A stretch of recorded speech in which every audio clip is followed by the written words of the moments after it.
এইকেইদিন চব বন্ধ কৰি দিছোঁ ঠিকে নমস্কাৰ দৰ্শকসকল এটা সুন্দৰ পুৱা আপোনালোক সকলোকে স্বাগতম জনাইছোঁ ব্যতিক্ৰম মাছ ধৰি এই অনুষ্ঠানলৈ দৰ্শকসকল আমি এতিয়াও সকলো গৃহবন্দী লকডাউন হৈ আছোঁ গৃহবন্দী হৈ থাকোঁতে বিভিন্ন ধৰণে কাম কৰি আছে বহু সৃষ্টিশীল কামো হৈছে গৃহবন্দীৰ সময়ত কিন্তু আমাক এই গৃহবন্দী সময়খিনিত সুৰক্ষিত কৰি ৰাখিছে কিছু ব্যক্তিয়ে যিসকল ব্যক্তি অহৰ্নিশে কাম কৰি আমাক সুৰক্ষিত ঠাইত অৱস্থান কৰিবলৈ দিছে তেওঁলোকে আমাক কৈছে যে আপোনালোকে ঘৰতে থাকক সুস্থ হৈ থাকক সুন্দৰকৈ থাকক পৰিয়ালৰ লগত থাকক নিজে ভাল পোৱা কামবিলাক কৰক আমি কিন্তু আপোনালোকৰ বাবে জাগ্ৰত প্ৰহৰীৰ দৰে অহৰ্নিশে কাম কৰি আছোঁ আৰু গম পাইছে নিশ্চয় মই কাৰ কথা কৈছোঁ সেইসকল ব্যক্তিৰ ভিতৰত অন্যতম হৈছে আমাৰ আৰক্ষী বিষয়াসকল ভাৰতবৰ্ষৰ বিভিন্ন প্ৰান্তত আৰক্ষী সেই বিষয়াসকলে ব্যক্তিসকলে আৰক্ষী এই সেৱাত নিয়োজিত হৈ থকা সেই ব্যক্তিসকলে অহৰ্নিশে কাম কৰি আমাক এক সুৰক্ষিত অৱস্থানত আমাক ৰাখিছে সেইবাবে অনুষ্ঠানৰ আৰম্ভণিতে আমি আৰক্ষী সেৱাত জড়িত হৈ থকা প্ৰত্যেকগৰাকী ব্যক্তিক আমি আমাৰ শ্ৰদ্ধা জনাইছোঁ চিকিৎসা সেৱাত জড়িত হৈ থকা প্ৰত্যেকগৰাকী ব্যক্তিক আমি শ্ৰদ্ধা জনাইছোঁ আজি আমি আমন্ত্ৰণ জনাই আনিছোঁ এগৰাকী আৰক্ষী বিষয়াক তেখেতে বহুদিন ধৰি আৰক্ষী এই সেৱাত জড়িত হৈ আছে কাম কৰি আছে আমি তেখেতৰ লগত কথা পাতিম আৰু তেখেতৰ জৰিয়তে পুনৰবাৰ পুলিচত কাম কৰি থকা আৰক্ষী সেৱাত কাম কৰি থকা প্ৰত্যেকগৰাকী ব্যক্তিক ব্যতিক্ৰম মাছটোৰ তৰফৰ পৰা আমি আমাৰ শ্ৰদ্ধা নিবেদন কৰিছোঁ আমাৰ এই অনুষ্ঠানটোক আগবঢ়াই লৈ যোৱা ব্যতিক্ৰম মাছটোক সহায় কৰিছে India tourism incredible India north east MJI group spectrum adventure and Illumis aesthetic clinic আৰু Bharadwaj astro Samadhan and research centre মই ইতিমধ্যে কৰিছোঁ আমাৰ লগত এগৰাকী আৰক্ষী বিষয়া আছে আৰু তেখেত হৈছে ডাক্তৰ পাহাৰী কোঁৱৰ সহ আৰক্ষী অধীক্ষক ইণ্টেলিজেঞ্চ ব্ৰাঞ্চ গুৱাহাটী ডক্টৰ পাহাৰী আপোনাক স্বাগতম জনাইছোঁ নমস্কাৰ আৰু খুব ভাল লাগিল ইমান ব্যস্ততাৰ মাজত আজি আপুনি আহিলে অনুষ্ঠানৰ আৰম্ভণিতে আপোনাক সৰু উপহাৰ এটা দিব বিচাৰিছোঁ আমি সকলোৱে এতিয়া এখন মাস্ক ব্যৱহাৰ কৰি আছোঁ আৰু সেই মাস্কখন পিন্ধিবলৈ ইতিমধ্যে আমাক চৰকাৰে নিৰ্দেশ দিছে চিকিৎসককে নিৰ্দেশ দিছে আৰু আৰক্ষীয়েও কৈছে যদি আপোনালোকে মাস্ক ব্যৱহাৰ নকৰে আপোনালোকে ফাইন ভৰিব লাগিব কাৰণ চিকিৎসকসকল চৰকাৰ বা আৰক্ষীয়ে আমাক সুস্থ জীৱনৰ বাবে আমাৰ পৰা কৰোনা ভাইৰাছৰ দ্বাৰা যে আমি আক্ৰান্ত নহওঁ সেই নিৰাপত্তাৰ কাৰণেই কিন্তু আমাক এই মাস্কখন পিন্ধাটো বাধ্যতামূলক কৰি দিছে আৰু সেইবাবে আমি ব্যতিক্ৰম মাছটোৰ তৰফৰ পৰা যিসকল নাৰী আৰ্থিকভাৱে অনগ্ৰসৰ সেই নাৰীসকলৰ কিছু আৰ্থিকভাৱে সচ্ছলতা আনিবৰ বাবে এই মাস্কখন আমি সেই মহিলাসকলৰ দ্বাৰা তৈয়াৰ কৰিছোঁ আৰু অতি কম মূল্যত আমি এই মাস্কখন ৰাইজলৈ বিতৰণ কৰিছোঁ কটন কাপোৰৰ এই মাস্ক খুব সুবিধাজনক বহু সময় ধৰি মাস্কখন লগাই থাকিলে একো অসুবিধা নহয় ডক্টৰ পাহাৰী আমি ভাবিছোঁ আপোনাৰো সুবিধা হ'ব সেইকাৰণে আপোনাক দিছোঁ আৰু লগতে এখন টেবুল কেলেণ্ডাৰ ধন্যবাদ ডক্টৰ পাহাৰী আমি কথা পাতোঁ আপুনি প্ৰথমতে আছিলে চিকিৎসা সেৱাৰ লগত ভেটেৰিনেৰী হয় এজন চিকিৎসক পশু চিকিৎসক এগৰাকী আৰক্ষী পোছাকযোৰ পিন্ধিবলৈ কিয় মন গ'ল আমাৰ ভেটেৰিনেৰী মানে যিটো হয় ভেটেৰিনেৰীৰ কোৰ্চটো আমি পঢ়ি থাকোঁতে আমাৰ NCC আছিল 2 বছৰীয়া NCC কোৰ্চ আছিল যিটোৰ মানে আমি অলৰেডি এটা সেইটো দিশত আমি মনোনিৱেশ কৰিব পাৰোঁ অলপ হ'লেও মানে উৎসাহ যোগায় আমাক পুলিচ সেৱাত বা অসামৰিক সেৱাত মানে দেশৰ কাৰণে কাম কৰিবৰ বাবে উৎসাহ যোগায় সেইটো কাৰণে সৰুৰে পৰা অলপমান আছিলে মনটো আল্টিমেটলি পৰীক্ষা দিওঁতে পৰীক্ষাত পাছ কৰিলোঁ আৰু মই পুলিচৰ সেৱাটোৱে ভাবিলোঁ ৰাইজৰ বাবে কৰিব পৰা বহুতখিনি কাম আছে সেৱা আগবঢ়াবলৈ সেইকাৰণে মই পুলিচৰ চাকৰিটোতে মনোনিৱেশ কৰিলোঁ হয় আপুনি অসম প্ৰশাসনিক কোনটো পৰীক্ষাত আপুনি উত্তীৰ্ণ হৈছিলে মই আমাৰ APSCৰ দ্বাৰা যিটো পৰীক্ষা পাতে হয় হয় তাৰপিছত কিমান বছৰ হ'ল আপুনি আৰক্ষী সেৱাত যোগদান কৰা মই 2013 চনৰ পৰা আৰক্ষী সেৱাত আছোঁ। হয়, 2013 চনৰ পৰা 2020 চনলৈ 7 বছৰ। এই 7 বছৰীয়া যিটো আপোনাৰ যাত্ৰা, সেই যাত্ৰাটো আপুনি কেনেধৰণে বিশ্লেষণ কৰিব? আমাৰ প্ৰথম অৱস্থাত আমাৰ ট্ৰেইনিং হয়, চিলেকশ্যন পোৱাৰ লগে লগে আমাৰ ট্ৰেইনিং হয়, পুলিচ ট্ৰেইনিং যিটো কয়। আমি দেৰগাঁৱত 1 বছৰীয়া প্ৰশিক্ষণ লৈছিলোঁ আৰু সেই সময়ছোৱাতে আমাৰ যিখিনি শাৰীৰিক দুৰ্বলতা থাকে সেইখিনিক আমাৰ উন্নত কৰোৱা হয়। বিভিন্ন ধৰণৰ প্ৰশিক্ষণ দিয়া হয়, পুলিচৰ আপোনাৰ দৌৰৰ পৰা আৰম্ভ কৰি শ্বুটিঙলৈকে সমূহ আৰু সমৰ কলা আটাইখিনি বস্তু প্ৰশিক্ষণ দিয়া হয় দেৰগাঁও। আৰু তাৰ লগতে আমাৰ যিখিনি থিয়ৰিটিকেল পাৰ্ট আছে, আমি লিগেল যিখিনি আইন কানুনৰ বিষয়ে যিখিনি জানিব লগা আছে সেইখিনি বস্তু আমাৰ থিয়ৰি ক্লাছ হয়। প্ৰেক্টিকেলৰ উপৰিও থিয়ৰি দুয়োটাই আমি কৰিব লগা হয়। আৰু তাৰপিছত আমাক দিয়া হয় বেটেলিয়নৰ প্ৰশিক্ষণ আৰু তাৰ লগে লগে আমি প্ৰবেশ্যনত থাকোঁ। অলমষ্ট এবছৰ আমাৰ প্ৰবেশ্যনটো প্ৰত্যেকৰ কাৰণে ডিষ্ট্ৰিক্ট যিটো আমাৰ এক্সপিৰিয়েঞ্চ লাগে। প্ৰবেশ্যনৰ পিৰিয়ডটোত আপোনালোকৰ তাতো ট্ৰেইনিং চলি থাকে নেকি? আমাৰ তেতিয়া ডিষ্ট্ৰিক্ট ট্ৰেইনিং যিটো আমি পষ্টিঙৰ কাৰণে হয়, পষ্টিঙৰ আগত মানে আমি ধৰক এতিয়া আমাৰ ডাইৰেক্ট পষ্টিং হয় DSP হিচাপত। DSPৰ কাৰণে যিখিনি লাগে সেইখিনি বস্তুৰ ট্ৰেইনিং ডিষ্ট্ৰিক্ট, সেইটো এটা ট্ৰেইনিং বুলিয়ে ক'ব পাৰি। মানে প্ৰেক্টিকেল ট্ৰেইনিং, আমি ফিল্ডত কেনেকৈ কামবিলাক কৰিম, কেছ ডায়েৰী লিখা, তাৰপাছতে আপোনাৰ এজ এ OC হিচাপে আমাৰ কেনেকুৱা ধৰণৰ কাম হ'ব, OC হিচাপে আমি কৰিব লাগিব, আমি চাৰ্কুল ইনস্পেক্টৰ হিচাপে কৰিব লাগিব, আমাৰ SDPO হিচাপে কৰিব লাগিব, DSP হেডকোৱাৰ্টাৰ হিচাপে, এই গোটেইখিনি বস্তু আমাক শিকোৱা হয় প্ৰবেশ্যন পিৰিয়ডত। আমি ৰিজাৰ্ভটো কেনেকৈ চলাম, পুলিচ ৰিজাৰ্ভটো, এই গোটেইখিনি সাঙুৰি লোৱা হয় প্ৰবেশ্যন পিৰিয়ডত। ডক্টৰ পাহাৰী, মোৰ এটা কথা জানিব মন গৈছে, আপুনি যেতিয়া ভেটেৰিনেৰী ডিপাৰ্টমেণ্টৰ এগৰাকী ডক্টৰ হিচাপে আছিল, পুলিচৰ পোছাকযোৰ পিন্ধাৰ আগলৈকে আপোনাৰ চিন্তা চৰ্চা, আপোনাৰ চাৰিওকাষৰ পৰিৱেশ, আপোনাৰ অধ্যয়ন ক্ষেত্ৰখন সম্পূৰ্ণ বেলেগ আছিল, নহয় জানো পাহাৰী? সেই সময়ত আপুনি এগৰাকী পশু চিকিৎসক আছিল। গতিকে তেতিয়াৰ পৰিৱেশ আৰু তেতিয়া এগৰাকী চিকিৎসক হিচাপে আপুনি সকলো কথা চিন্তা চৰ্চা কৰিছিল বা অধ্যয়নৰ ক্ষেত্ৰখনো তেনেকুৱা আছিল। তাৰ পাছত আপুনি যেতিয়া পৰীক্ষা উত্তীৰ্ণ, APSCত উত্তীৰ্ণ হৈ আপুনি আৰক্ষী সেৱালৈ আহিলে, আপোনাৰ যিটো মানসিকতা, চিন্তা কৰাৰ পৰিধিটো নিশ্চয় সলনি হৈ গ'ল। আৰু এই যে আপোনালোকৰ দেৰগাঁৱৰ যিটো ট্ৰেইনিং, সেই ট্ৰেইনিং পিৰিয়ডটো যথেষ্ট টাফ হয়, নহয় জানো? ফিজিকেল এক্টিভিটিবিলাক থাকে, পুৱাৰ পৰা নিশালৈকে আপোনালোকে বিভিন্ন ধৰণৰ কামত আপোনালোক ব্যস্ত হৈ থাকে। এই এটা বছৰে আপোনালোকৰ মানসিকতাটোত কেনেধৰণে পৰিৱৰ্তন আনে? কাৰণ মই এটা কথা মন কৰিছোঁ, ডক্টৰ পাহাৰীক ওচৰৰ পৰা ব্যক্তিগতভাৱে লগ পালে এগৰাকী ইমান সৰল সহজ ছোৱালী, কিন্তু ডক্টৰ পাহাৰীয়ে যেতিয়া পোছাকযোৰ পিন্ধি তেওঁক যেতিয়া কৰ্মৰত অৱস্থাত আমি ক্ষেত্ৰখনত পাওঁ, ফিল্ডত পাওঁ, তেতিয়া কিন্তু ডক্টৰ পাহাৰী সম্পূৰ্ণ এগৰাকী পৃথক হৈ যায়। কাৰণ পোছাকযোৰ পিন্ধাৰ লগে লগে ডক্টৰ পাহাৰী সম্পূৰ্ণ বেলেগ। এই যে পৰিৱৰ্তনটো, এতিয়া সৰ্বসাধাৰণ এজন ব্যক্তিয়ে দেখিলে কোনো অনুভৱেই নকৰিব যে এই মুহূৰ্তত আমাৰ এছিষ্টেণ্ট কমিশ্যনাৰ পুলিচ ইণ্টেলিজেঞ্চ ব্ৰাঞ্চৰ ডক্টৰ পাহাৰী আমাৰ লগত বহি আছে, কোনো অনুভৱ কৰিব নোৱাৰে।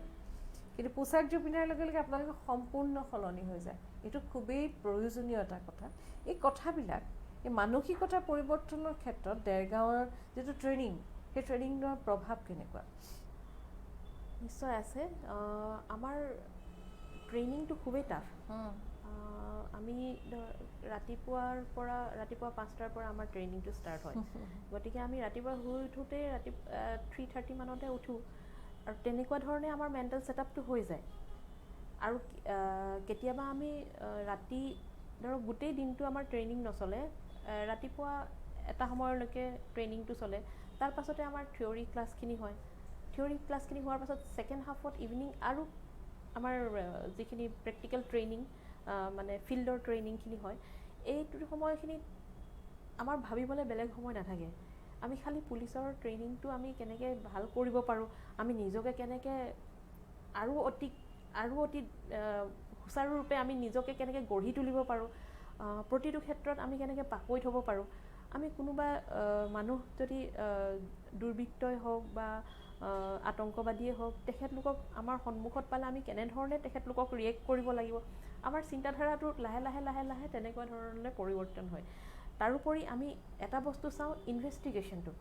ইনভেষ্টিগেশ্যনটো আৰম্ভ আমাৰ থিয়ৰিটিকেল পাৰ্টৰ আমাৰ থিয়ৰি ক্লাছখিনিত আৰম্ভ কৰি দিয়ে তেতিয়া আমি সেই হিচাপত আমি নিজৰ মাইণ্ডটো গঢ় দিওঁ আমাৰ মনটো তেনেকুৱা ধৰণে গঢ় দিওঁ প্ৰতিটো বস্তুতে আমাৰ অলপমান সন্দেহ বোলা বস্তুটো প্ৰতিটো সময়তে আমি কৰিবলৈ আৰম্ভ কৰি দিওঁ এই মানুহজনে ইয়াত ৰৈ আছে মানুহজনে কিবা এটা কৰিব নেকি তেওঁৰ হাতত কিবা আছে নেকি তেনেকুৱা ধৰণৰ বা গাড়ীত যেতিয়া আমি গাড়ীত চেকিং কৰোঁ আমি চেকিং কৰোঁতে যিটো নাকা চেকিং কয় নাকা চেকিং কৰোঁতে আমি ডিকি চিকি চব গাড়ীখনৰ সম্পূৰ্ণ বস্তুখিনি চাওঁ তেতিয়া চাওঁতে আমি ক'ৰবাত কিবা লুকাই আছে নেকি এই ধৰণৰ ধাৰণাটো আমাৰ সেই ট্ৰেইনিঙৰ পৰাই আৰম্ভ হয় তাত মানে সেই কথাবিলাক ভৰাই দিয়ে মনত হয় হয় হয় আৰু ভেটেৰিনেৰী ছায়েন্সত পঢ়ি থাকোঁতেও সেইটো এটা আমাৰ ভেটেৰিনেৰী ছায়েন্সটো মই যেতিয়া চইচ কৰিছিলোঁ মোৰ তেতিয়াও মানে সেৱা আগবঢ়োৱাৰ উদ্দেশ্যৰে কৰা হৈছিলে যিহেতু জীৱ জন্তুবিলাক মানে কেতিয়াও নিজে ক'ব নোৱাৰে তেওঁলোকৰ বিষ হৈছে ক'ৰবাত তেওঁলোকৰ পেটত কিবা এটা ইনডাইজেশ্যন হৈছে তেওঁলোকৰ পেটত বিষ হৈছে বা জ্বৰ উঠিছে সেইটো তেওঁলোকে ফিল কৰে কিন্তু তেখেতলোকে ক'ব নোৱাৰে মানে এনিমেলছ কিন্তু সেই বস্তুটো আমি ভেটেৰিনেৰীত পঢ়ি থাকোঁতেই আমি এনিমেলটো দেখিয়ে মানে আমি বুজি পাব লাগিব যে তাৰ কিবা এটা প্ৰব্লেম হৈছে কুকুৰটোৰ কিবা এটা প্ৰব্লেম হৈছে গাইজনীৰ কিবা এটা প্ৰব্লেম হৈছে সেইখিনি বস্তু আৰু সেই বস্তুটো যে আছিল এইটো অলপমান লিংক কিন্তু পুলিচৰ ক্ষেত্ৰতো আহিছে বুলি মই ভাবোঁ মানে তেতিয়া গাইজনী দেখিয়ে আমি যিটো সন্দেহ কৰোঁ তাইৰ কিবা এটা প্ৰব্লেম হৈ আছে আৰু ঠিক সেইটো ধৰণে এজন অচিনাকি মানুহ যেতিয়া আমি দেখা পাওঁ সেই মানুহজনকো সন্দেহ কৰোঁ মানুহজনে কিবা এটা কৰিব নেকি তেখেতৰ কিবা এটা ক্ৰিমিনেল মেণ্টেলিটি আছে নেকি যদিও কথা নাপাতোঁ দেখা পোৱাৰ লগে লগে আমাৰ মনলৈ সেইটো এটা আহি যায় অট'মেটিক মই ভাবোঁ সেইটো অকণমান এটা যুগসূত্ৰ এটা তেতিয়াৰ পৰাই গঢ় লৈ উঠিছিলে যেতিয়াৰ পৰা মই ভেটেৰিনেৰীত পঢ়িছিলোঁ এটা কথা পাহৰি মানুহে এগৰাকী ব্যক্তি নিজকে মানসিকভাৱে সৰুৰ পৰা গঢ় লৈ তোলে যিকোনো এটা বিষয় গ্ৰহণ কৰিবলৈ নহয় জানো নহ'লে হঠাতে আপুনি ভেটেৰিনেৰী এৰি কেতিয়াও পুলিচৰ পোছাকযোৰ আপুনি পিন্ধিবলৈ প্ৰস্তুত নহ'লেহেঁতেন কাৰণ সেইটো আপোনাৰ মানসিকতা সৰুৰ পৰা আছে পাহৰি আপুনি এতিয়া ইণ্টেলিজেঞ্চ ব্ৰাঞ্চত আছে চিকিউৰিটি এণ্ড ইণ্টেলিজেঞ্চ কিন্তু মই ইণ্টেলিজেঞ্চৰ SCP হয় হয় মোৰ এটা কথা আপোনাক সুধিব মন যায় মানে আৰক্ষী বিষয়া এগৰাকীক পালেই সুধিব মন যায় আপোনালোকে বিভিন্ন ধৰণৰ ব্যক্তিৰ লগত আপোনালোকে কাম কৰে এতিয়া এনেকুৱা হয় এগৰাকী ব্যক্তি দেখাত ইমান সৰল সহজ কিন্তু সেই ব্যক্তিগৰাকীয়ে হয়তো খুব দুৰ্ধৰ্ষ এগৰাকী ক্ৰিমিনেল হ'ব পাৰে অপৰাধী হ'ব পাৰে নহয় জানো আমি সাধাৰণ মানুহে অপৰাধীসকলক চিনি নাপাওঁ সেইবাবে অপৰাধীসকল আমাৰ মাজত থাকিয়ে আমাৰ মাজৰ পৰাই কৈ ক'ৰবাত দুষ্কাৰ্য এটা কৰি থৈ আহে এতিয়া দৈনন্দিন জীৱনত আপোনালোকে হঠাতে ৰাস্তাত ৰৈ কোনোবা এজন দুৰ্ধৰ্ষ অপৰাধীক আপোনালোকে কৰায়ত্ব কৰে এই যে সকলোৰে লগত আপোনালোকে খুব সহজভাৱে থাকিব লাগে কাকো আপোনালোকে বেয়াকৈ ক'ব নোৱাৰে আপোনালোকক কোনোবাই বেয়াকৈ কয় মই আটাইতকৈ মোৰ দুখ লাগে যিসকলে ট্ৰেফিকৰ যিসকল ব্যক্তিয়ে পুৱাৰ পৰা নিশালৈকে ৰাস্তাত ৰৈ জেঠমহীয়া ৰ'দত পুহমহীয়া ঠাণ্ডাত বাৰিষাৰ বৰষুণত তেওঁলোকে কোনো ধৰণৰ ৰেইনকোট নাই তেওঁলোকে ছানগ্লাছো নিপিন্ধে তেওঁলোকে কিন্তু আমাক সেৱা কৰি আহিছে মই সেইকাৰণে ট্ৰেফিকৰ ব্যক্তিসকলক সদায় খুব শ্ৰদ্ধা কৰোঁ কিন্তু তেওঁলোকৰ হয়তো আমাৰ মানুহে কিন্তু খুব বেয়াকৈ কয় কিন্তু আপোনালোকে নিজৰ সেই ধৈৰ্যটো কেনেকৈ ৰাখে আৰু ব্যক্তিসকলক খুব সততে খুব কম সময়তে কেনেকৈ চিনাক্ত কৰে এইটো আমাৰ অন্তৰ্নিহিত গুণ বুলিয়ে ক'ব লাগিব ব্যক্তি বিশেষে চিনাটো খুবেই মানে টাফ জব আমি প্ৰতিজন ব্যক্তিকে ভাল হিচাপেও ভাবোঁ আৰু তেখেতৰ মাজত অন্তৰ্নিহিত কিবা এটা থাকিব বুলিও ভাবোঁ আৰু এটা কথা সত্য যে মানুহ জন্ম হওঁতে কেতিয়াও বেয়া কাম এটা কৰিম বুলি হয়তো জন্ম নহয় তেখেতক কেতিয়াবা পৰিস্থিতিয়ে বাধ্য কৰায় কেতিয়াবা হয়তো কিবা তেখেতৰ কিবা মনোমালিন্য ঘটে মনৰ মাজত যিটোৰ কাৰণে তেখেতলোকে তেনেকুৱা ধৰণৰ অপ্ৰীতিকৰ কামবিলাক কৰে আৰু কেতিয়াবা পৰিৱেশে মানে ওচৰ পাজৰৰ যিটো পৰিৱেশ হয় সেইটোৱেও কেতিয়াবা বাধ্য কৰায় গতিকে সেই হিচাপত তেওঁলোকে এজন ক্ৰিমিনেল হৈ উঠে আৰু আল্টিমেটলি যেতিয়া ক্ৰিমিনেল হয় তেখেতলোকৰ চকুত চালে গম পোৱা যায় তেখেতলোকৰ ভিতৰত চকুৰে যদি আমি ডাইৰেক্টলি চকুত হৈ যিটো কথা কোৱা বুলি কয় তেনেকুৱা ধৰণে কথা ক'লে অলপমান হ'লেও গম পোৱা যায় তেওঁলোকে ভয় খাই যায় চাগে হয় ভয় খাই বা তেখেতৰো এটা পুলিচ বুলি ক'লে অলপমান তেখেতলোকৰো অলপমান এটা ভয় ভাৱ এটা থাকে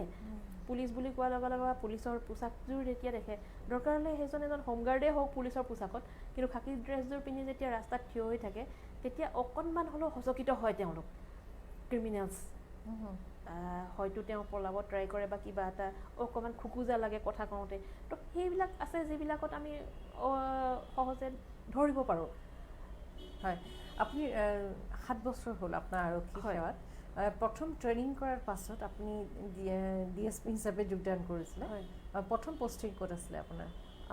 মোৰ প্ৰথম মই ট্ৰেইনিং দেৰগাঁৱৰ পৰা ওলোৱাৰ পাছতে মোৰ প্ৰবেশ্যন পিৰিয়ড হৈছিলে শিৱসাগৰ ডিষ্ট্ৰিক্টত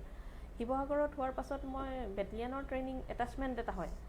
আমাৰ বেটেলিয়ান এটাচমেণ্ট মোৰ কামাণ্ডো বেটেলিয়ান আছিলে মান্দাকাটা তাৰপিছতে মই আমাৰ চাউথ কামৰূপ ডিষ্ট্ৰিক্টৰ DSP হেডকোৱাৰ্টাৰ হিচাপে আছিলোঁ তাৰপিছতে মই গুৱাহাটীলৈ আহিছোঁ পুলিচ কমিশ্যনাৰেটৰ আণ্ডাৰত হয় আপুনি ট্ৰেইনিং কৰিলে বিভিন্ন ধৰণৰ প্ৰথম যেতিয়া পষ্টিং হৈছিল যেতিয়া আপুনি নিয়োজিত হৈছিলে এগৰাকী আৰক্ষী বিষয়া হিচাপে তেতিয়া কেনেধৰণৰ সংকল্প এটা আপুনি লৈছিল আৰু জীৱনত নিশ্চয় কিবা উল্লেখযোগ্য ঘটনাও আছে আপোনাৰ উল্লেখযোগ্য ঘটনাটো বহুতকেইটাই হয় বহুতখিনি পাই আহিছোঁ এতিয়ালৈকে গোটেইখিনি বস্তু মই ক'বলৈ অলপ অসুবিধা হয় যিখিনি আপুনি ক'ব পাৰে আৰু হয় মই এটা ছয়গাঁৱত যেতিয়া পষ্টিং আছিলোঁ তেতিয়া ডাবল মাৰ্ডাৰ হৈছিলে এটা যিটো মই ক্ৰিমিনেল ছাইডৰ পৰা চাবলৈ যাওঁ যদি ডাবল মাৰ্ডাৰ এটা হৈছিলে সেই ডাবল মাৰ্ডাৰটোত আমি আমাৰ SP ছাৰ আছিলে Prashanta Saikia sir additional SP sir আছিলে ছাদেক আলী আহমেদ ছাৰ এতিয়া SP হ'ল বৰ্তমান আৰু মই আৰু OC ছয়গাঁও OC CI আমি কিজনে মানে ওতঃপ্ৰোতভাৱে সেইটোত জড়িত আছিলোঁ খুব মানে ইটোৰ পিছত সিটোৰ পিছত ইটো ইনচিডেণ্ট PO ভিজিটৰ পৰা আৰম্ভ কৰি কেনেকৈ উলিয়াব পৰা যায় কিন্তু তাৰ মাজতে সেই ইনচিডেণ্টটোত আপোনাৰ যিকেইজন মানুহে সেইটো কৰিলে একেবাৰে ভাবিব নোৱাৰা মাক দেউতাকক নিজৰ ল'ৰা আৰু বোৱাৰীয়েকে মানে বোৱাৰীয়েকগৰাকী মাৰ্ডাৰটোত ইনভলভ নাছিলে কিন্তু তেখেতৰ মুখৰ আগতে হৈছিলে আৰু নিজৰ ল'ৰাই মাৰ্ডাৰ কৰিছিলে দেউতাক মাকক তো সেইটো এটা ইনচিডেণ্ট লেখত ল'বলগীয়া আৰু যদি এজ এ পাব্লিক ৰিলেশ্যনৰ কথা যদি ভাবিবলৈ যোৱা যায় তেতিয়া তাতে মই পেৰেড কমাণ্ডাৰ আছিলোঁ ছয়গাঁৱত আৰু সেই মুহূৰ্তত মানে গোটেই চাউথ কামৰূপ ডিষ্ট্ৰিক্টৰ যিখিনি মানুহ আছিলে তেখেতলোকে খুব এনকাৰেজড হৈছিলে আৰু তেতিয়া এগৰাকী সৰু ছোৱালী একেবাৰে সৰু হয়তো 3 বছৰীয়া আছিলে ভালকৈ কথা ক'বই নোৱাৰে সেই ছোৱালীজনীক দেখিছিলোঁ তাই মোক দেখি ইমানেই এনকাৰেজড হৈছিলে আৰু তাই মানে গোটেই ফিল্ডখন পেৰেডৰ লগে লগে আমি প্ৰেক্টিছ কৰোঁতেও তাই যায় আৰু শেষত দেখিলোঁ পেৰেডৰ দিনাও তাই গৈছে ধুনীয়া বগা ফ্ৰক এটা পিন্ধি পেলাই গোটেই তাই এনকাৰেজ হৈছিলে মোক দেখি মোৰ সেই বস্তুটো খুব ভাল লাগিলে আৰু তাত থকা বাকী মানুহেও মানে মোৰ এটা কথা মনত পৰিছে ছয়গাঁৱত সেইবাৰ আপুনিও গৈছিল ডেপুটি কমিশ্যনাৰ আছিলে আমাৰ শ্ৰদ্ধা ৰাজীৱ প্ৰকাশ বৰুৱা ডাঙৰীয়া আপুনি গোটেই লিড কৰিছিলে আৰু আপোনাৰ কমাণ্ডিং কেপাচিটি ইমান সুন্দৰ আছিলে সেই সময়ত তাত যিসকল ময়ো আছিলোঁ সেই অনুষ্ঠানটোত আৰু এতিয়া মোৰ মনত পৰিছে তেতিয়া কিন্তু আপোনাক মই চিনি নাপাইছিলোঁ কিন্তু তেতিয়া মই গৰ্বিত অনুভৱ কৰিছিলোঁ যে এগৰাকী লেডিয়ে গোটেই লিড কৰিছে গোটেই এইটো পেৰেডটো লিড কৰিছে এগৰাকী লেডিয়ে আৰু আপোনাৰ যিটো ভইচ আছিলে যিটো কমাণ্ড আছিলে এই মুহূৰ্তত মোৰ মনত পৰিছে সেইদিনাখন সকলো আৰু খুব সুন্দৰকৈ হৈছিল বহুতকেইটা ট্ৰুপ আছিলে আপোনালোকৰ NCCৰ পৰা আৰম্ভ কৰি বহুতকেইটা ট্ৰুপ আছিল খুব সুন্দৰ হৈছিল সেই অনুষ্ঠানটো আৰু সেই অনুষ্ঠানটো যিসকল উপস্থিত আছে সকলোৱে কিন্তু মনত থাকে এক্সেক্টলি মোৰ এতিয়া মনত পৰিছে সেই বস্তুটো ভাবিলে মোৰ ভাল লাগে যদিও এখন নতুন ডিষ্ট্ৰিক্ট আছিলে নতুন ডিষ্ট্ৰিক্টত মই পেৰেড কমাণ্ড কৰিছিলোঁ কিন্তু মানুহৰ উৎসাহটো দেখি পেলাই খুবেই ভাল লাগিছিলে আৰু বিশেষকৈ তাতে বকু ডন বস্কৰ যিটো তেওঁলোকৰ এটা বেণ্ড আহিছিলে ইমান সুন্দৰ বেণ্ড আছিলে মোৰ এতিয়াও মনত আছে খুব ভাল লাগিছিল আৰু তেওঁলোকে খুব সুন্দৰ প্ৰদৰ্শন কৰিছিলে আৰু সেই পেৰেডটো কমাণ্ড কৰিব পাই মই নিজকে খুব ধন্য মানিছিলোঁ তাত উপস্থিত থকা প্ৰতিজন ব্যক্তিয়ে মোক পিছত হ'লেও আহি কৈছে বা তেতিয়াও মানে লগে লগেও প্ৰেক্টিছ কৰি থকা টাইমতো তেওঁলোকে আহি কয় মেডাম বহুত ভাল লাগিছে বাইদেউ বহুত ভাল লাগিছে খুব গৌৰৱ অনুভৱ হয় এতিয়াও মই সেইটো গৌৰৱ ফিল কৰোঁ সঁচাকৈ মোৰো মনত পৰিছে খুব সুন্দৰ আছিল আৰু গোটেই বাতাবৰণটো এটা উৎসৱমুখৰ পৰিৱেশ আছিল আৰু বিভিন্ন বৰ্গৰ ব্যক্তিসকল কিন্তু সিদিনা চাবলৈ আহিছিলে হয় ডক্টৰ পাহাৰী মোৰ এটা কথা মই ভাবোঁ এতিয়া যিসকলে উচ্চতৰ বা উচ্চ মেট্ৰিক বা হায়াৰ ছেকেণ্ডেৰী পাছ কৰিছে তেওঁলোকে যদি সোধা যায় তুমি কি হ'বা হয় ডক্টৰ নহয় অভিযন্তা এনেকুৱা ধৰণৰ কথাবিলাকে কয় কিন্তু মই অনুভৱ কৰোঁ তেওঁলোকে শিক্ষক বা আৰক্ষী বিষয়া হ'ম বুলি কোৱা শুনা নাযায় বিশেষকৈ মহিলাসকলক কিন্তু আমাক খুব প্ৰয়োজন মহিলা আৰক্ষী নহয় জানো পাহৰি আপুনি কি ভাবে মানে এই বৃত্তিটোৰ প্ৰতি আৰক্ষী সেৱাৰ বৃত্তিটোৰ প্ৰতি আমাৰ ব্যক্তিসকল আগতকৈ আগ্ৰহী হৈছে নে অহা নাই যিমান প্ৰয়োজন সিমান অহা নাই এইটো আপোনাৰ বৃত্তিটোৰ প্ৰতি ইনিচিয়েলি ছোৱালীবিলাকৰ সেইটোৰ প্ৰতি হাবিয়াসটো দেখা নাযায় কম দেখা যায় কিন্তু এতিয়া লাহে লাহে বহুতখিনি মানুহ অনুপ্ৰাণিত হৈছে বিশেষকৈ IPS বা APS অফিচাৰ হিচাপে গঢ় দিবৰ কাৰণে বহুতে নিজকে যত্ন কৰে একেবাৰে সৰুৰ পৰা বুলি ক'লে হয়তো নহয় মানে ইভেন আমি যেতিয়া সৰু আছিলোঁ তেতিয়াও ময়ো কৈছিলোঁ যে মই ডক্টৰ হ'ব বিচাৰোঁ কিন্তু মানে ডক্টৰ হ'লেই তাৰ পাছত মানে এইটো অলপমান চেঞ্জ হ'ল মানে মই ভাবিছিলোঁ হিউমেন ডক্টৰ হ'ম বুলি কিন্তু আল্টিমেটলি ভেটেনেৰী ডক্টৰ হ'লোঁ কিন্তু ভেটেনেৰী ডক্টৰ হোৱাৰ মোৰ হাবিয়াসটো পিছত গঢ় লৈ উঠিছিলে ইনিচিয়েলি মই মানে LP স্কুল থকাৰ টাইমত তেতিয়া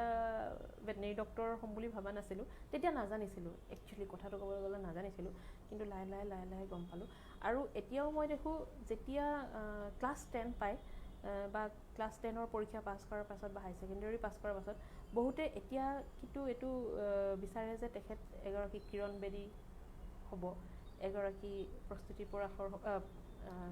পৰাশৰ মেডামৰ নিচিনা হ'ব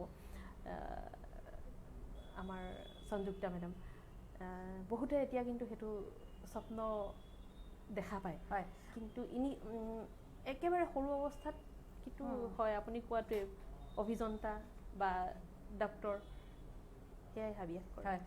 দৰ্শকসকল আমাৰ লগত আছে doctor Pahari Konwar assistant commissioner of police intelligence branch Guwahati আমাৰ এই অনুষ্ঠানটিক আগবঢ়াই লৈ যোৱাত ব্যতিক্ৰম মাজটোক সহায় কৰিছে India tourism incredible India north east MGR group spectrum adventure আৰু ইলুমিছ aesthetic clinic Bharadwaj astro Samadhan and research centre মই আৰু এটা কথা আপোনাক সুধিব বিচাৰিছোঁ ধৰি ল'লোঁ আৰ্থিকভাৱে কোনো এটা পৰিয়াল অনগ্ৰসৰ গ্ৰাম্যাঞ্চলৰ আমাৰ বোকাত পদুম ফুলে এই কথাষাৰ মই সদায় বিশ্বাস কৰোঁ আমাৰ গ্ৰাম্যাঞ্চলৰ ছোৱালীবিলাক অতিকৈ সাহসী তেওঁলোকে খেলাত ভাল শাৰীৰিকভাৱে যথেষ্ট উপযুক্ত মহানগৰীৰ এজনী ছোৱালীক আপুনি চাওক আৰু আমাৰ গ্ৰাম্যাঞ্চলৰ এজনী ছোৱালীক চাওক মহানগৰীৰ ছোৱালীজনীতকৈ কিন্তু গ্ৰাম্যাঞ্চলৰ ছোৱালীজনী শাৰীৰিকভাৱে তেওঁলোক যথেষ্ট সবল আৰু তেওঁলোকে বিশেষকৈ গ্ৰাম্য ক্ৰীড়াত তেওঁলোক জড়িত হয় তেওঁলোকে দৌৰি থাকে নহয় তেওঁলোকে কাবাডী খেলে নহ'লে তেওঁলোকে মুকলি পথাৰত ভলীবল খেলে খুব ফিজিকেলি এক্টিভ ধৰি ল'লোঁ তেওঁ পঢ়া শুনাত কিবা কাৰণত তেওঁ এটা পৰ্যায়লৈকে যাব নোৱাৰিলে তেওঁ মেট্ৰিক পাছ কৰিলে বা হায়াৰ ছেকেণ্ডেৰী পাছ কৰিলে তাৰপাছত তেওঁৰ মন গ'ল যে মোৰো পুলিচ হ'বলৈ মন যায় কিন্তু অত্যন্ত সাহসী ছোৱালী সেই ছোৱালীবিলাকৰ কাৰণে কাৰণ আমি জানো যে আপোনালোকে যিটো পৰীক্ষা APSC অৱতীৰ্ণ হ'বলৈ এটা হেৰি লাগে এটা পৰ্যায় গ্ৰেজুৱেশ্যন লাগে আৰু গ্ৰেজুৱেশ্যনতো আপুনি মেধা হ'ব লাগিব নহ'লে APSCত আপুনি ক্লিক কৰিব নোৱাৰে APS ACS হ'ব নোৱাৰে কিন্তু কথাটো হ'ল যিসকলৰ প্ৰবল ইচ্ছা আছে, শাৰীৰিকভাৱে তেওঁলোক সক্ষম, মানসিকভাৱে সক্ষম, হয়তো ইমান মেধা নহ'ব পাৰে, তেওঁলোকে মেট্ৰিক বা হায়াৰ ছেকেণ্ডেৰী পাছ কৰিব পাৰে, তেওঁলোকৰ কাৰণে কি ব্যৱস্থা আছে আৰক্ষীত যোগদান কৰিবলৈ? মই মহিলাৰ ক্ষেত্ৰত কৈছোঁ। হয়, এইটো মহিলা আৰু পুৰুষৰ ক্ষেত্ৰত দুয়োটা ক্ষেত্ৰতে সমানেই কোৱালিফিকেশ্যন মিনিমাম ক্লাছ 10 পাছ লাগিব। যেতিয়া আমাৰ কনিষ্টেবল নিযুক্তি হয়, কনিষ্টেবল ল'ৰা ছোৱালী দুয়োটাই আছে, তেতিয়া তেওঁলোকে এপিয়াৰ কৰিব পাৰিব। এটা পাৰ্টিকুলাৰ এজ আছে, এজৰ 18 বছৰৰ ওপৰত হ'ব লাগিব, আৰু আপাৰ লিমিট হয়তো বেলেগ বেলেগ কেটেগৰীৰ কাৰণে বেলেগ বেলেগ হয়। 27 ইয়াৰ্ছ আছে, তো 26-27 ইয়াৰ্ছ একজেক্টলি মই পাহৰিছোঁ আপাৰ লিমিটটো। সেই সময়ৰ ভিতৰতে, তেওঁলোকৰ সেই বয়সটোৰ ভিতৰতে যদিহে পোষ্ট ওলায়, যদিহে আপোনাৰ পুলিচত যদি ভেকেঞ্চি থাকে কনষ্টেবলৰ, তেতিয়া তেখেতলোকে এপ্লাই কৰিব পাৰে। আজিকালি অনলাইন এপ্লিকেশ্যন দিব লাগে, অনলাইন যোগে হয়। তেতিয়া তেখেতলোকৰ ফিজিকেল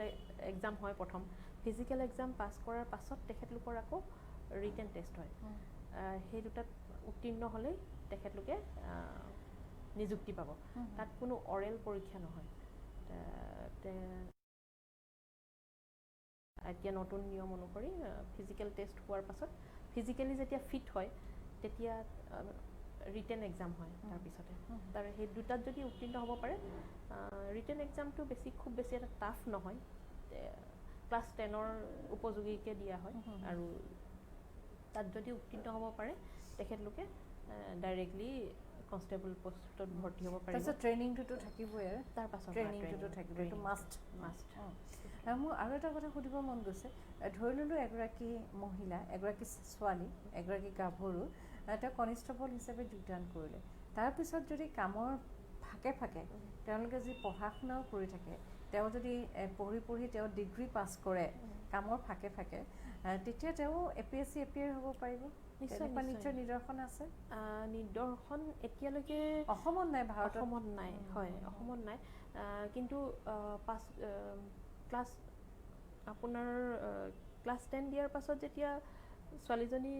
কনষ্টেবল সোমায়, বা ক্লাছ 12 পাছ কৰি যেতিয়া কনষ্টেবল সোমায়, তেওঁৰ আৰু হাবিয়াসটো থাকে পঢ়িবৰ কাৰণে, তেখেতলোকে তেনেকুৱা নিদৰ্শন কিন্তু আছে। আমাৰ বীৰাংগনাৰ ছোৱালীয়ে আছে,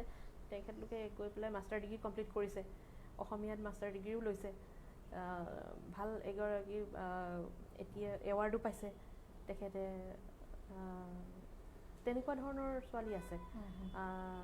নিজে গৈ পেলাই, খালি নিজৰ কষ্টটো অলপ লাগিব, মনোবলটো লাগিব, নিজৰ মনোবলটো থাকিব লাগিব। তাৰপিছত আৰু তেখেতলোকে যদি ইচ্ছা কৰে APSC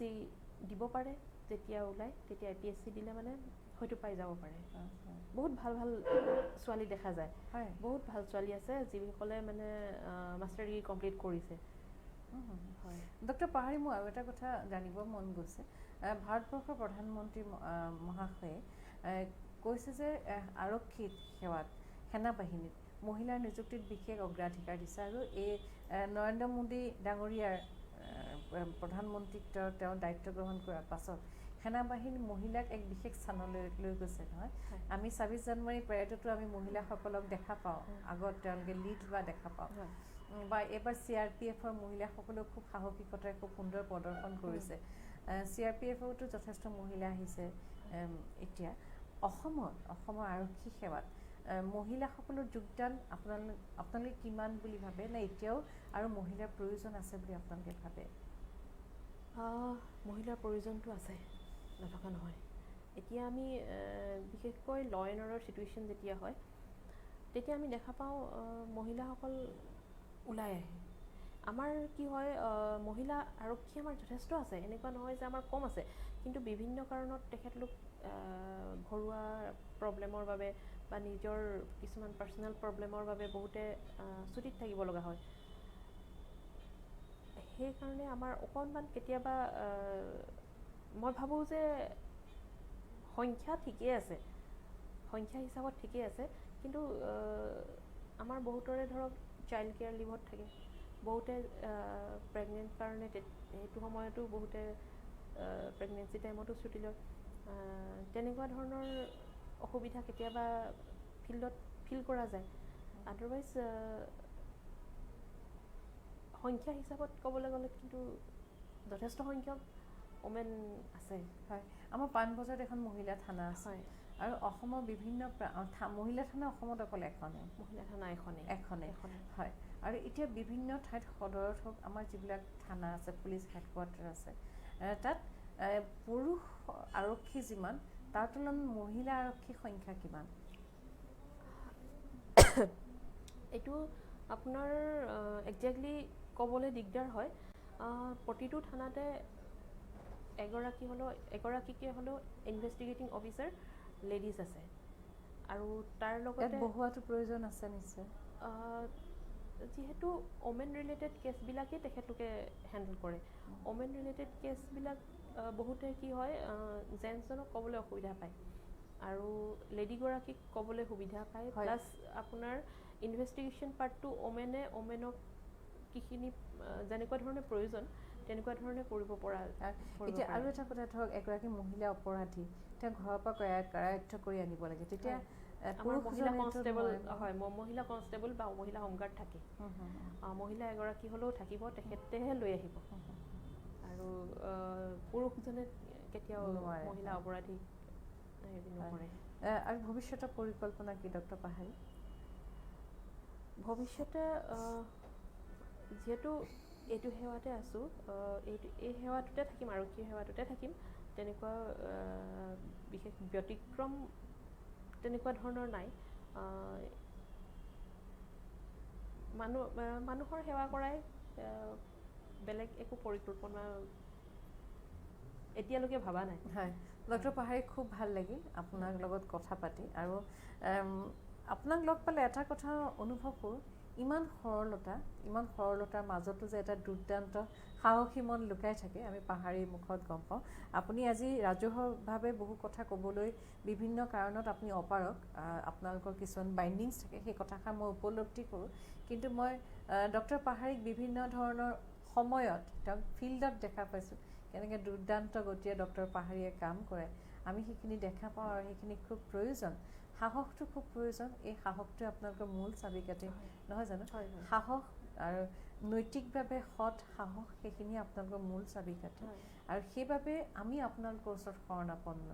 প্ৰত্যেকজন সাধাৰণ ব্যক্তি আৰক্ষীৰ ওচৰত শৰণাপন্ন আৰু এষাৰ কথা থাকে আপোনাৰ দৰে 10গৰাকী মহিলাই কৰোণাৰ সময়ত ভয়তে যেতিয়া দুৱাৰ বন্ধ কৰি ঘৰৰ ভিতৰত সোমাই আছে আপুনি কিন্তু দুৱাৰ খুলি মুখত মাস্ক কিনি প্ৰয়োজনীয় সাৱধানতাখিনি অৱলম্বন কৰি আপুনি কিন্তু সদায় ৰাস্তাত ওলাই আহিছে সেইবাবে আনতকৈ আৰক্ষীসকল কিছু পৃথক আৰু বিশেষকৈ আৰক্ষীৰ যিটো পোছাক সেই পোছাকযোৰ পিন্ধিলে আপোনালোকে সাধাৰণ ব্যক্তি হৈ নাথাকে আপোনালোকৰ এটাই চিনাকি আপুনি এগৰাকী আৰক্ষী বিষয়া আৰু সেই চিনাকিটো আপুনি ল'বলৈ সাহস কৰিব পাৰিছে কাৰণে এগৰাকী চিকিৎসকৰ পৰা আপুনি এগৰাকী আৰক্ষী বিষয়ালৈ নিজকে আপুনি পৰিৱৰ্তন কৰিব পাৰিলে ডক্টৰ পাহাৰী পুনৰবাৰ ধন্যবাদ জ্ঞাপন কৰিছোঁ দৰ্শকসকল আজি আমাৰ অনুষ্ঠানটো ইমানতে আমি সামৰণি মাৰিম আমাৰ এই অনুষ্ঠানটো আগবঢ়াই লৈ যোৱাত India tourism incredible India north east MJI group spectrum adventure and Illumis aesthetic clinic আৰু Bharadwaj astro' Samadhan and research চেণ্টাৰে আমাক সহায় কৰিলে সকলোকে ধন্যবাদ জ্ঞাপন কৰিছোঁ ডক্টৰ পাহাৰী আৰু এটা কথা সোধোঁ আপোনাক ইমান ব্যস্ত হৈ থাকে কাৰণ আপোনালোকৰ কাৰণে দেওবাৰ সোমবাৰটো নাই 24/7 আপোনালোকৰ ডিউটি তাৰ মাজতে যদি কেতিয়াবা অকণমান অৱসাদ দূৰ কৰিবৰ বাবে অকণমান মানসিক পৰিতৃপ্তিৰ বাবে আপোনালোকৰ যদি ক'ৰবাত যাবৰ ইচ্ছা হয় ক'ত যাবলৈ মন যায় আপোনাৰ